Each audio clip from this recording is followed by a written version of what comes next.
Jesus Coffee, bon matin. Ce matin, tu es avec moi pour un jour un verset. Et ce matin, en fait, j'étais un petit peu, avant de te donner le verset que j'ai choisi, je voudrais te parler un petit peu des bases du christianisme. Souvent, on se dit, mais c'est parce que je prie, parce que je vais à l'église, c'est par mes actions, parce que j'ai prié plus que les autres, parce que j'ai jeûné, alors Dieu me doit. Je voulais juste te dire que les bases du christianisme, les bases de notre foi en Jésus, c'est pas ça. C'est pas ce que tu fais, c'est pas toutes les actions que tu vas faire, c'est pas que tu aides énormément les pauvres, c'est pas ta miséricorde, c'est pas ta piété, ce n'est pas non plus ta sanctification, ta lutte contre le péché, ta résistance contre toutes ces choses. C'est pas tout ça, en réalité, qui fait les bases du christianisme. Ce qui fait la base du christianisme, c'est pas ce que toi tu fais, mais c'est ce que Jésus, ce que Dieu a fait pour toi. Et je m'en viens à mon verset favori pour cette année 2026 que je veux pas que tu oublies. Car Dieu a tant aimé le monde qu'il a donné son Fils unique afin que quiconque croit ait la vie éternelle en lui. Car Dieu a tant aimé le monde qu'il a donné son Fils unique pour que quiconque met sa foi en lui ne se perde pas, mais ait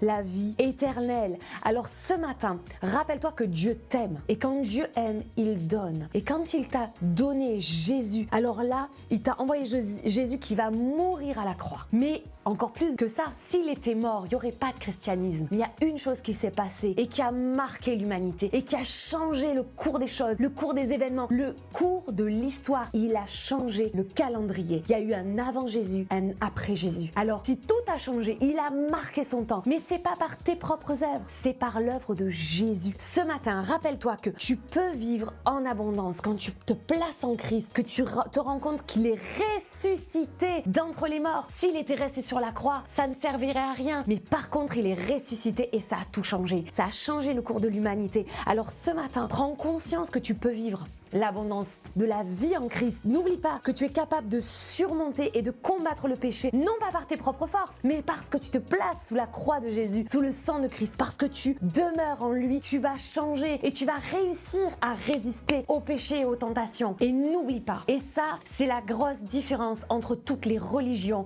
du monde entier, c'est que tu as l'assurance d'être sauvé, tu as l'assurance du salut, tu as l'assurance qu'un jour tu verras de tes yeux ton Dieu, parce qu'il t'aime. Il t'a donné Jésus.